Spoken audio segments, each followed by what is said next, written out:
সবার এত ভালো ভালো রিভিউ দেখে আমারও কেন যেন হঠাৎ এই ড্রিম কেকটা খেতে বড্ড ইচ্ছে করছিল। তাই পেজে একটা আপুকে দেখলাম এই ড্রিম কেকটা অনেক সুন্দর করে মেকিং এর ভিডিও করেছে, তো ভাবলাম এই পেজে অর্ডার করে দেই। আসসালামু আলাইকুম everyone, welcome to my another video. আশা করি সবাই ভালো আছেন। আলহামদুলিল্লাহ আমিও ভালো আছি আল্লাহ পাকের অশেষ রহমতে। তবে আজকে সকাল থেকে বৃষ্টি বৃষ্টি একটা ওয়েদার, আর আমার জন্য তো এরকম ঠান্ডা ঠান্ডা ওয়েদার একবারে বিষের মতো, আবার গরম ওয়েদারও বিষের মতো। তার একটাই কারণ, আমি অলওয়েজ মাইগ্রেনের পেশেন্ট। আর যার জীবনে এই মাইগ্রেন নামের বয়ফ্রেন্ডটা আছে, তার জীবনে ছ্যাঁকা খেয়ে তাকে কষ্ট পেতে হবে না। এই কষ্টটা তাকে সারাটা জীবন তিলে তিলে কষ্ট দিতেই থাকবে। যে কষ্টটা থেকে রেহাই পাওয়ার আমার মনে হয় না কোনো উপায়ই আছে। এটা আল্লাহর উপর ভরসা যে যে কোনো মুহূর্তে এই ব্যথাটা নির্মূল হয়ে যেতে পারে, কিন্তু কোনো মেডিসিনে আমার মনে হয় না এই ব্যথাটাকে শান্ত করা যায় বা এই ব্যথাটাকে একবারে নির্মূল করা যায়। তো যাই হোক, মানুষকে দেখে দেখে আমারও ইচ্ছে করলে কেকটা আমি ট্রাই করব। যদিও কেক আমার অত একটা পছন্দ না, মিষ্টি বা চকলেটটা বরাবরই আমার পছন্দ না, তারপরে অর্ডার করলাম। এই যে কৌতূহল বশত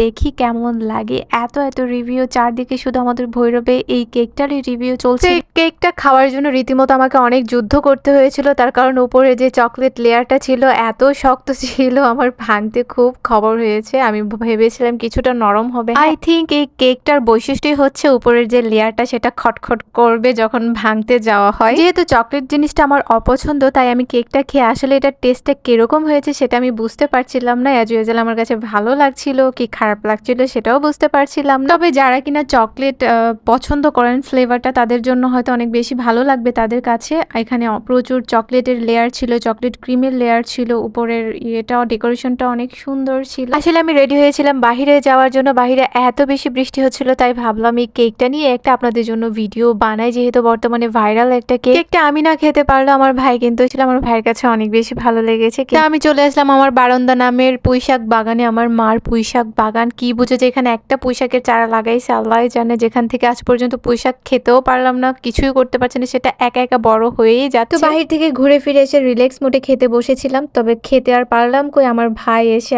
আবার আমার এতটুকু কেকের মধ্যে ভাগ বসাতে বসে গিয়েছিল। আমার ভিউয়ার্সদের মধ্যে আমার মতো কারা কারা আছেন কমেন্ট করে জানতো, যারা কেন মিষ্টি জাতীয় খাবার পছন্দ করেন না, চকলেট পছন্দ করেন না, শুধু ফুচকাটাই পছন্দ করেন। আমার তো মোটামুটি ঝাল আর টকটা অনেক বেশি পছন্দ, আচার অনেক বেশি পছন্দ করি আমি খেতে। আমি কেক পছন্দ না করলে, আমি যখন স্কুলে পড়তাম 9, 10, ইন্টারে, তখন কিন্তু প্রচুর কেক কাটতাম। প্রতিটা জন্মদিনে 5-6টা করে কেক কাটা হতো আমার স্কুলে, একটা প্রাইভেটে একটা, কোচিং এ একটা, এভাবে কেক কাটা হতো আমার। আসলে দিনগুলো সুন্দরই ছিল, খেতে না পারলেও খাওয়াতে পেরে বড্ড ভালো লাগতো। তো যাই হোক না কেন ভিউয়ার্সরা, আমার এই পুরো ভিডিওটি আপনাদের কাছে কেমন লেগেছে অবশ্যই কিন্তু কমেন্ট করে যাবেন, আর ভিডিওটি ভালো লাগলে লাইক কমেন্ট শেয়ার করে দিয়ে যাবে। আজকের ভিডিওটি এতটুকুই থাকছে। আল্লাহ হাফেজ, আসসালামু আলাইকুম এভরিওয়ান।